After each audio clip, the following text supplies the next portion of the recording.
The Flaxans, which are those green aliens who age rapidly. The fact that they spun back over generations. Bro, they're one of the greatest haters of all time. Search up Monster Girl in the comics when she was a teen. She's not a teenager here, nigga. What? The artist is a legitimate gooner. Episode 6. Yo, y'all peep that? When they get the Snow Bunny Brigade up. Yo, what episode this is, what? What's good with y'all? Today we are back with another video. We are here to see how much the Invincible show changed from the comic. I do plan on watching the entire comic on this channel as well as on stream, and instead of rereading through the entire first like 3 seasons that I feel like a lot of y'all already know, I'm just here to see what they changed so we don't have to like force ourselves to read through the entire things ourselves, because that's gonna be a long time. Who's winning versus you and Mark? Let's start with episode 1 and issue. Mark Phillips. I'm winning against both. The show starts with 2 security guards talking about family before the Mahler twins attack, aiming to kill the president. They're stopped by the ever-optimistic Guardians of the Globe and Omni-Man. You can tell already that they really don't like Omni-Man that much. In contrast, the comic opens up with Mark throwing a man with a bomb strapped to his chest in the air and letting him explode because the guy threatened to kill people and he just didn't have enough time to defuse the bomb, which was honestly a necessary response to the situation. So he killed somebody, frame 1 in the comic, but they made such a big deal of him not being able to kill people after. Okay, that's kind of a weird, that's a very weird writing choice. I ain't go, that is very odd. That's very odd. I ain't gonna lie. But it's also a morally gray moment. The story then jumps back 4 months. The rest follows the comic closely at first. You know, Mark is introduced reading a comic on the toilet, but then his mom barges in. Honestly, these two have more boundary issues here than in the comic. Someone in the chat said, which fight was better, the Invincible War or Conquest fight? Low-key, I think the Conquest fight was better. Conquest, bro, they got the animation A-team on that, man. They got the animation A-team. I got to say Conquest. I don't think it's close, my nigga. Debbie hair downs getting cracked. This part right here. Honestly, hey, she don't even need the hair down for me. These two have in front of Mark. While Omni-Man fights the Mahler twins on TV, in the show, he battles a dragon in the comic. And when Mark talks about getting his powers one day, Omni-Man is noticeably more concerned about it here than in the comics, where he just seems more indifferent. Mark's friend William is openly gay at the start of the show, unlike here when he comes out a lot later. He also stands up to a bully before and after. Oh, really? That's crazy. Maybe it's because the comic was made like a while ago. I don't know if they were as open to breaking societal powers in the show. Like that. The first time he got pummeled, and the second time he won. Whereas in the comic, he only fights him after he gets his powers. When Mark's powers manifest, both mediums share the exact same dialogue. And they do the same thing, they're just chilling on the bed. The only difference is Omni-Man explains his origin on the roof, while it happens indoors in the comic. But after this, that's when the timelines kind of change, you know, stories diverge. Once he gets his powers, he lays on the bed and has a flashback of his dad's origin, and then they both go out on a joyride essentially. But while in the show, he almost gets mowed down by the Mile High Club and then passes out midair. Mark actually meets the Mahler twins and the team during— he passes out in the air. Mark is so chopped. He really is, though. Look at this ugly, this little ugly nigga, bro. He in the show, not only is he powerless, he is chopped. Does the Mahler twins actually have the nose ring in the show? I don't think they look like this. Shout out to Team too. During the suck, but shout them out. Forming connections with Adam Eve months before Omni-Man kills the Guardians, and all of this was completely cut from the show. Omni-Man is more hands-on with Mark's training, while here Mark teaches himself. To be honest, the comics speed through Mark's hero journey, making him almost like a prodigy, while the show portrays him as a relatable teen navigating responsibility. Crazy. Like a prodigy, knowing how beat this nigga got, bro, treating him like a prodigy is crazy. That's actually L writing. Well, how beat this nigga gets, bro, he doesn't even get better in the show either, man. But the show adds new dialogue between Mark and his mom coming to terms with his new life. Mark's hero name, Invincible, comes from his dad in the show, whereas in the comic, it's from the principal after he fights that bully. They essentially say the same things, you know, you're not— he got yo, he got his superhero name from the principal, my nigga. That's crazy, bro. To be fair, I did get my YouTube name from a substitute teacher. I feel like I would have got the Zephfire name anyways, because people will be saying that on accident from my actual name anyway. I feel like I would have got Zephfire regardless, but I first got it from a substitute teacher. I ain't gonna lie. Now, the biggest difference though is the very end. You know when the Guardians of the Globe all get called up to the Watchtower or whatever it is to get demolished by Omni-Man? Yeah, that doesn't happen until issue 7. And it's so different. War Woman is chilling with a whole girlfriend here, and she keeps getting dragged to her home dimension by her mom and whoever she hires to take War Woman back. But she's like, no, I want to stay here with my girlfriend and protect Earth. While in the show, that just didn't happen. They're both successful business women, but they're just introduced differently. But weirdly, substitute teacher hot, it was a nigga, dude. Not no shorty. Whoever just said that in the chat, it was not no shorty. Her coworker looks an awful lot like her girlfriend in the comic. There's also some differences with looks as well, like her brown hair and really her whole complexion.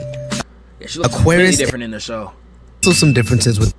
Like, she looked more like a Wonder Woman ripoff. She actually looks like her own quote-unquote character, you feel what I'm saying? But, like, I liked War Woman. What she was doing with that, I don't even know, what would you call this, chat? It's like a hammer? I don't know what you would call this. She was cooking that nigga Omni-Man with it, though. That's a mace?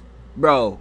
She was frying that nigga with the mace, my nigga. Like, it was looks tough. As well. Aquarius and Red Rush is the exact same for the most part. The Martian here and his relationship with this kid is completely new to the show. And same with Green Ghost, who's a man in the comic, while in the show she's a woman and she's also a photographer. Darkwing, who's white, Caucasian, in the comic, has more or less the same intro, but also has a really similar red sky, just like Batman the Animated Series. I feel like they're all gonna die anyway, so all these redesigns kind of don't matter for real. They all die in like 2 seconds. They all get there and they're confused, and then afterwards, people just started dying. They didn't even see Omni-Man coming in the comic. He was like a mustachioed ninja just twisting heads. The only person who saw him was Immortal when he said he never liked him.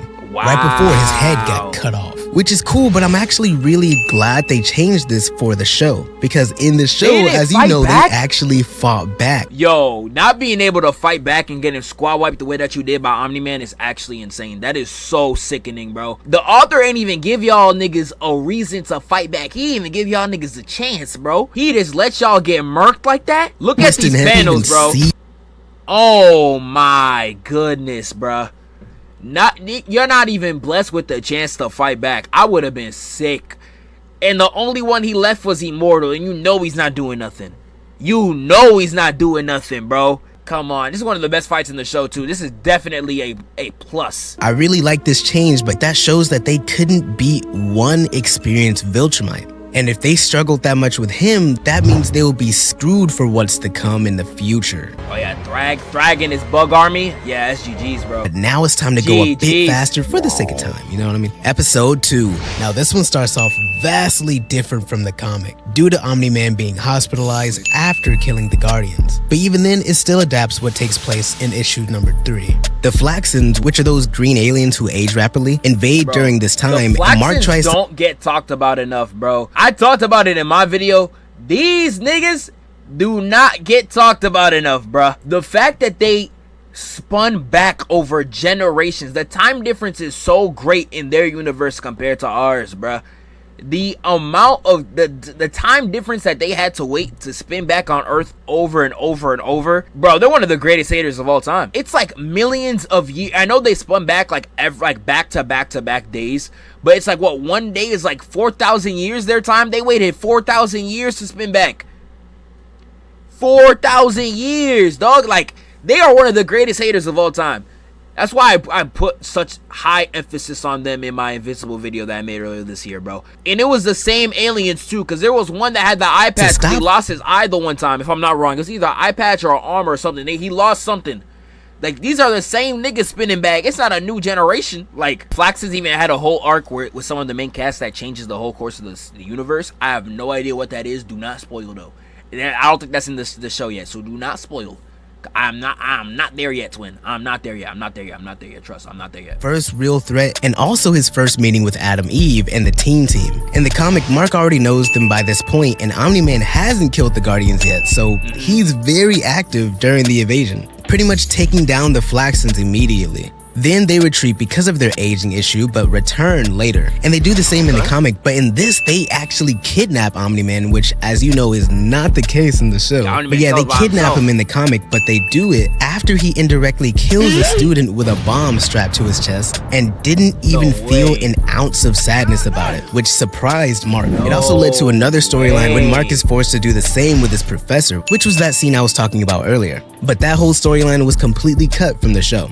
Also, off-panel in the Flaxan planet, Omni-Man loses his powers, leads a rebellion, and regains them before returning to Earth. In the show, the Flaxans figure out their aging problem and came back 2 more times in this same episode. Yeah, literally. So in total, they've been on this planet 3 times before Mark and Omni-Man's fight. It was never seen again except for a little cameo in the season 1 finale, which is different. They only popped up twice before the big fight. They pop up a lot afterwards, but it was only after their big fight. In the show, they come back and overwhelm the hero. Yeah, I'd assume so, bro. I mean, the comic had a lot more presence, but like low-key, it seemed not. Everything I know about the comics, Omni-Man was a lot less of a dog like that, high-key. Until a healed Omni-Man steps in, makes them retreat, and proceeds to destroy their entire civilization, declaring Earth as his to conquer. He returns after ensuring that they won't invade again. Both versions show. Your look is so hard.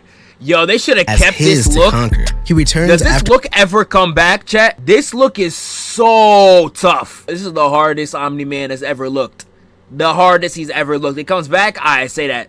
I'm so ensuring ready. That they won't invade again. I'm so ready. Both versions show Omni-Man's intense defense of Earth, but the comic portrays him as more restrained because he's around Mark, while the show reveals his darker intentions early on. Other differences include Damien Darkblood's debut. In the show, he's a very skilled detective, while in the comic he's portrayed as not being that good. Amber also starts liking Mark after seeing him with Eve in the show and slips him a note in both mediums. I hear how Eve. Now we're at episode 3, and this starts with the funeral for Mark the Guardians, which mad didn't happen. Different too. I know in the comic she said something crazy. Where? Let me see if I can find that panel real quick. This ain't in the show, right? This ain't in the show, right? Like this is insane. This is absurd right here, bro. She found out that he broke up with what's her face, Amber. Off rip, pulled up on him. Hey Mark, I hear you're single, so are we dating or not? Like, shawty was, she was moving crazy. She was moving insane. I ain't gonna lie. Y'all folding chat, I ain't gonna lie. That was me if I was Mark and I was single like that. I'm low-key folding, bro. That is insane initiative you would see from a shawty, bro. I ain't gonna lie, bro. Y'all saying I would have folded immediately? I would have folded immediately, bro. Hey, bro. You in a college dorm room, shotty coming in like these, bro. I ain't gonna lie, bro. She was moving different, and that's not in the show. That's not in the show either, bro. Insane power play from her. She dates William. William likes William likes it up the butt. What are you talking about? What do you mean she dated William, nigga? Isn't there a Mark that literally is like dating him? There was one where, what's the one Mark that's like, I miss William? And everyone was like, oh, he's been taking them William back shots, bro. In the comics, she does? What? She even says this is so gay. I don't know, man. Eve was pegging Mark with her Adam Eve powers. Oh, heck no, bro. She could do that too. After the death of the Guardians, Omni-Man covered his tracks so much that Damien Darkblood was at a loss as to who the main culprit was. At first thinking it was Black Samson because the Guardians kicked him out after he lost his powers, but that ended up not being the case. Still, Samson's butler crashed the funeral, wanting revenge for Black Samson, but was pissed because the Guardians are dead, so there's no one to take revenge on. Then he quickly got dropped.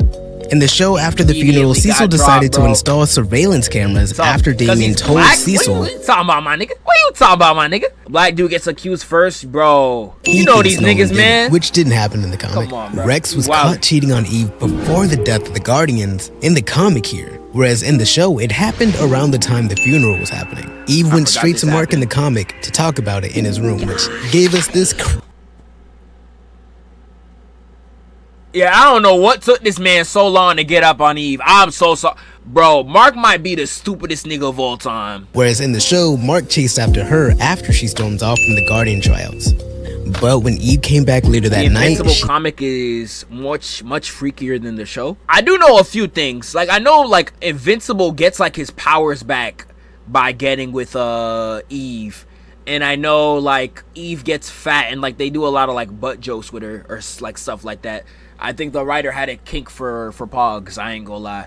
But, damn, like, he tripping. I'm sorry, bro.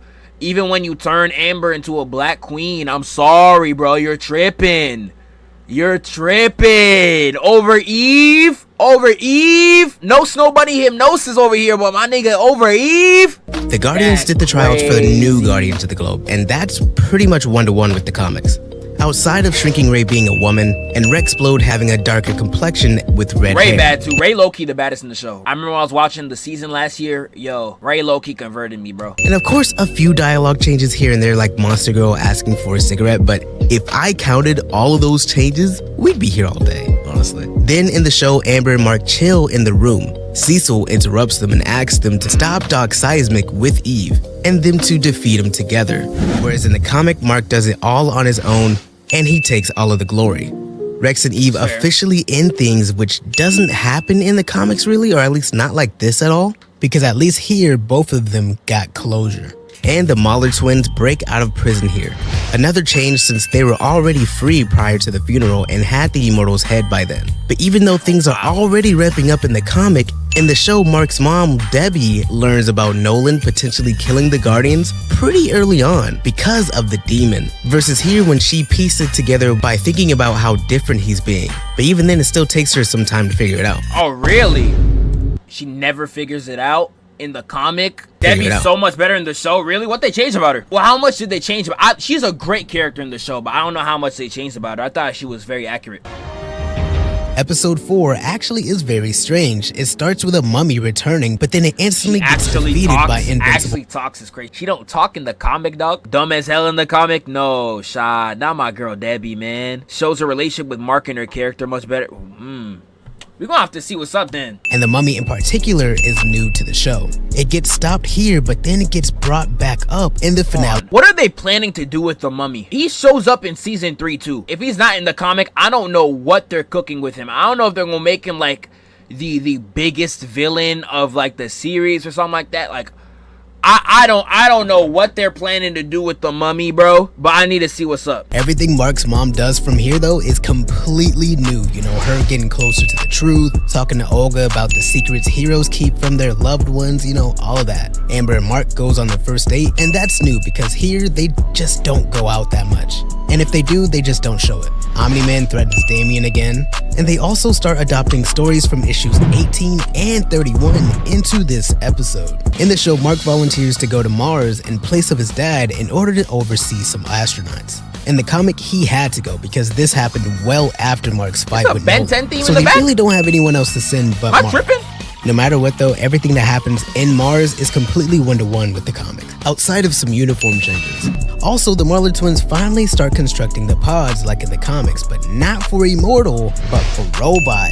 And Robot himself begins his plan of cloning Rex's body and putting his brain in there really early on, because that doesn't happen until well after Mark's fight with Nolan. You see, by this time... that nigga chopped! My goodness! Ugh! I could play Tetris with this nigga's teeth. This man is just, bro, he got 3 chins too. Oh man, that nigga ugly as hell, bro. Robot a pet? Isn't Robot also a kid though? Isn't Robot also a kid? Episode 5. This one takes a lot from issue number 19. It starts with Titan completely demolishing people for being on Machine Head's turf. We also learn more about his character and how he really does not like this line of work because of the empathy he feels towards others. So they honestly give him more characterization here. They do the same in the comic, but he only talks about how being a hero just isn't for him, and he needs to take down Machine Head because of the power and influence he has. While the show makes his morals Robot's like 36, he's 28.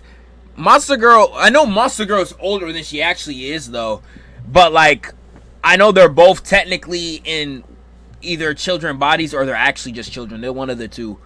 I forget what it is, but yeah, I don't know. I'm gonna have to see on that. Search up Monster Girl in the comics when she was a teen. She's not a teenager here, nigga. What? She look like a full-grown adult. Either that or the artist is a legitimate gooner. I haven't even seen the full picture yet, bro. The author is either a full-on gooner or she is not a teenager here, man.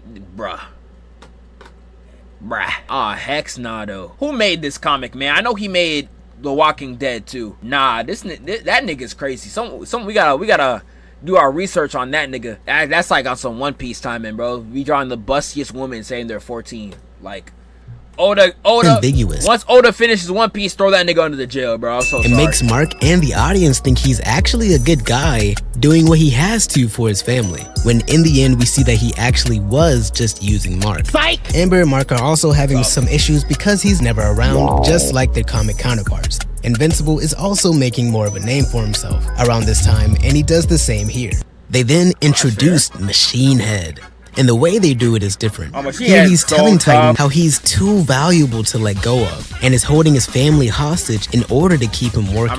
While in the comic they introduce Machine Head scolding Titan for not earning as much as he used to, and for being too chummy with Invincible. Mark being late to Amber's family dinner is new, and Titan's family is new as well, because in the comic they just meet up and immediately just go against Machine Head. While here Titan shows Mark how the streets really are, and also goes into more detail about the effects. Machine Head is so much better in the show too, so the show just improved everything from what y'all saying. Only after that, and him asking his parents for advice, is when he ultimately it's like the Boys from Prime Video situation. Yeah, I know the Boys comic is like garbage from what most people say. I would love to read it for like just to see on my own time in, but like I hear the Boys comic is like trash. It's worse than trash. Dude, I have to read that. I'm gonna add that to the list, bro. I gotta see how bad it really is. I really gotta see how bad it is. The only thing I know about the comics is it's kind of vulgar just for the sake of being vulgar. The show does get like that too at times. And I know the twist with Black Noir too, but the Black Noir twist is kind of like stupid. I know the show's not going to do that because it's really dumb. Won't be able to read half the comic or show it on screen. Is that bad? I have to see that. Mark needed more convincing than the comic version, because by that time he's just been handling everything on his own. Omni-Man's been out the picture for weeks now, most likely months. The Guardians of the Globe is slowly but surely falling apart with infighting within the team, which in the comic has, but didn't really shed that much light on how bad the team was. Cecil just wanted to break them up instantly. But in the show, they show more of a gradual breakdown of it. More fights between Debbie and Nolan, and the amazing fight between Machine Head's goons, and these two are the exact same, more or less. In the comic, at this point, he has a lot more experience with being a hero. He knows his strengths and weaknesses more than he does in the show. So he shows how unfazed he is whenever these other characters are. It's a W Sonic CD soundtrack, bro. You've been playing that the whole vid, bro. Shout out to bro. Attacking him. Everyone except for Battle Beast, who instantly just pummels him. But then they get saved by the Guardians of the Globe, and they actually have immortal. Battle Beast got a sword? That ain't in the show, I know that. While here, on top of being late to Amber's thing, Mark and Titan start off losing. They never even had a chance, but Mark didn't realize his true strength until he sees Titan getting beaten. But once that happens, Battle Beast does the same thing he does in the comics, but this time it's more drawn out. Who's next? Dogged. Hello. Dogged, Jesus bro. Christ. Then the Guardians come and he whoops the mess out of them. But in the show, this is how they learn what it takes to be protectors of the world. Here, they learn that they have to take this more seriously and step up. Omni-Man also watched the entire fight in order to teach Mark a lesson, because even though it was harsh, Nolan was technically right about Titan using Mark. You'd be making a huge mistake. What? Why? Because he's using you. Titan takes over just like in the comic, but has his family alongside him this time. And Cecil also collects a sample from Mark here. Titan real life gold, man. Which is also different. I didn't see him do that in the comic. Episode 6. This one adapts a lot from issues number Why they got 6, the Snow Bunny Brigade? Hold on. Yo, y'all peep that? When they get the Snow Bunny Brigade up. What episode this is, my nigga? Yo, what episode this is, what?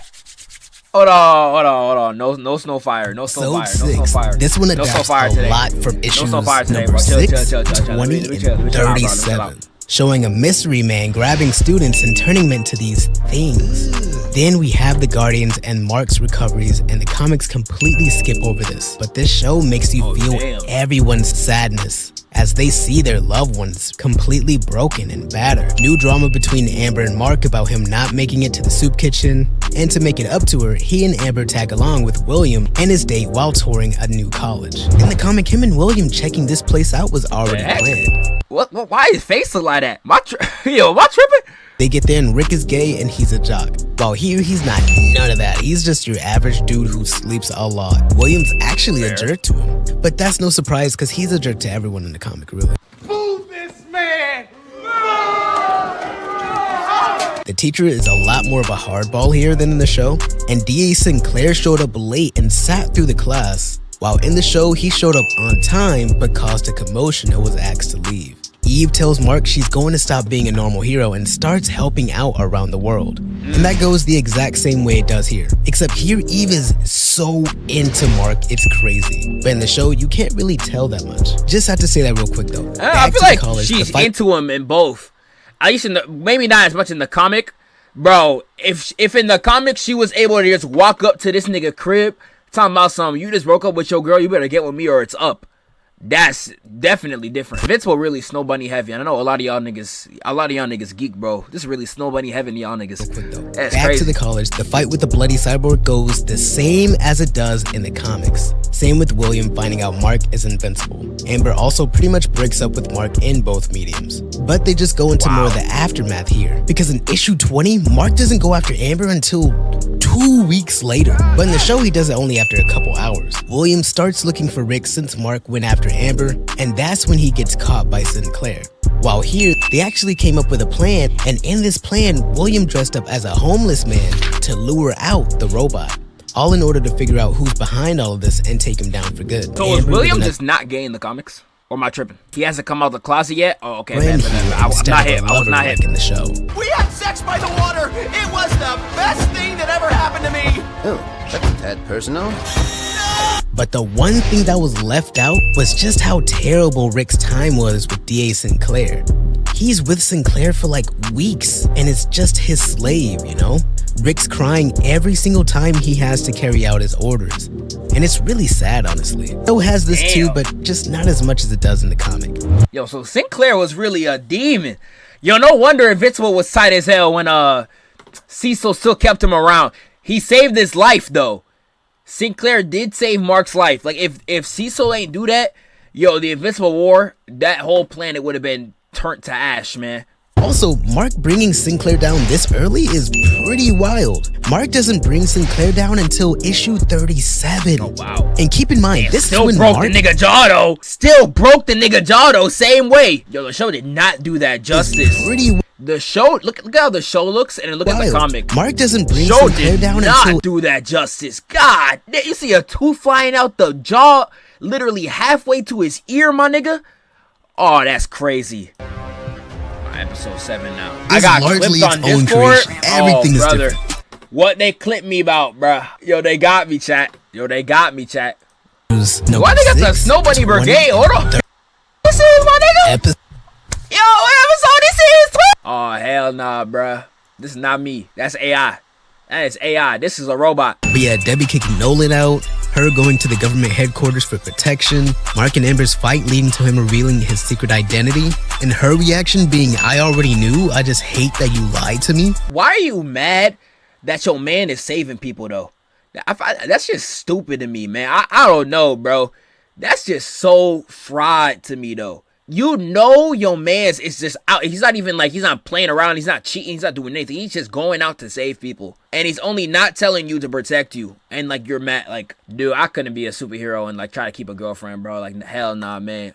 An understandable response? Yes and no. Because on one hand, no one deserves to be lied to in a relationship. And learning that your significant other doesn't trust you as much as you thought they did really sucks. But on the other end, this is a pretty big secret. You know, lives are on the line. Mark has no choice but to be secretive with it. Because in no time, the wrong person will know who you are and will do something to your loved ones. Literally. I understand both sides, but either way it goes, it's still a change because once Mark told Amber in the comic, she was very excited, like a little too excited if you know what I mean. Ah, damn. The Guardians having a party is new, and Black Freak Samson Invincible, getting his bro. powers back this early is also What's new up with too. this comic, bro? Robot gets his body before the big fight between Nolan and Mark, and of course everyone's like, ugh. This scene is the exact same as it was in the comic, except that they added more dialogue on what Nolan wants to say, which is pretty interesting. And Nolan looking for Mark throughout this episode is way more hectic here than it is in the comic, since no one knew Nolan did anything.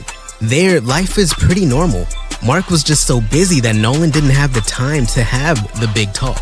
And a bunch of circumstances just happened to where it ended up being after he killed Immortal. Versus here when he's looking for Mark everywhere. But at this time, everyone has practically turned against Nolan because they know what he did. My boy right here is dying. Oh, I yeah, forgot Donald, his name sadly, bro. but this is new. Oh my Nolan goodness, asking murked William him. where Mark is. Mark and Eve's fight after Amber dumped him. And all of Cecil's attempts Why to did they stop fight? I actually don't remember that. Why did he fight with Eve? No idea. after Amber dumped him. And all of Cecil's attempts to stop Omni-Man is new too. So Cecil facing him and asking questions, him getting Sinclair's robots to fight Omni-Man, and him bringing back that huge monster. This thing does show up in the same issue as Immortal coming back, but it wasn't from Cecil, it was just a random monster that popped up in an No amusement way. park. But in this show, they put it on ice in an earlier episode to bring it out whenever he needed it. And last Moral differences, typical relationship fight. I have to rewatch it. I don't remember them fighting at the end of the season. the Immortal coming back is the exact same, except for them showing his backstory throughout the years, which was honestly a really nice change. I don't remember the Invincible backstory, not Invincible, the Immortal backstory either. I gotta rewatch that as well. Okay, and now we're on episode 8. The fight is really similar to the comics. The comic does go a little more in depth with Nolan's audition process, but other than that, they took a lot from issues 11 and 12. And then some, really. They upped Nolan's ruthlessness so much because they wanted to emphasize how much Nolan believes in his cause. Some call Nolan brainwashed, and others just call him a bad person. Either way it goes, his upbringing is the reason as to why he's doing all this, because the Viltrumite way is all he knows. But what this show does is really humanize Nolan. They added a flashback of Mark when he was a kid to show how much this hurts him, and he displays so much more emotion, more sadness and doubt. But we'll talk more about Omni-Man in Season 2. In the comic, they also fought underwater and in the Arctic. The Guardians watching this fight unfold in real time and all of them training afterwards while he's recovering is new. Eve and William accidentally meet up at Mark's house to see how he's doing. But in the comic, Eve comes back to William's house to inform him about Mark's condition, and to celebrate the good news, they both go out to eat. This is also when they started dating here as well, but they don't do that in the show. Mark gets introduced to the White They Room do and is actually asked date. to replace Omni-Man essentially, but Mark says no, I need some time to think here, you know? But in the comic, he instantly accepts the offer once he learns that he'll get his school and really everything he and his mom needs paid for. Wow. Wow. After this, they become very wealthy, which How do I feel about the show versus the comic? It feels like the show just added a lot more emotional depth, at least for right now. I've read a few of it off screen, not too much though. I think I'm on like chapter like 7 or 8, so I haven't read that much. But from this video, it seems like a lot of the emotional stuff that I liked from the show is just not there. Like Eve and Nolan, none of that's in the show. The Nolan mystery, none of that's in the comic. Not show. None of that's in the comic. It seems like a lot of the extra Amber stuff is just not there in the comic either. She's just a freaked out white girl. one change the show makes that I love is that they actually shine some light on these characters. You know what I mean? Like the sadness for real. they feel after learning your father, your significant other lied to you for 20 years, saying they loved you to your face but calling you a pet behind your back, and then beating up your son, or having your father murder a bunch of people, call your mom out her name, and just leaves. The show gets as close as it can be to real people figuring out all of these things for the first time. And that's a great change from the comic, because there it's so fast that you don't appreciate it as much as you do here. And at the very end, with Mark talking to Alan the alien, is 1-to-1. Guys, without being a keyboard warrior, please let me know if I missed anything, because there was no way I got every single WPRB. I forgot what the song is, but I know this beat. You know, so Season 2, he does have one for Season 2 as well, and for Season 3. Okay, bet. I will definitely tap in to see what's up with that, and we will get on to actually reading the comic. So shout out to him.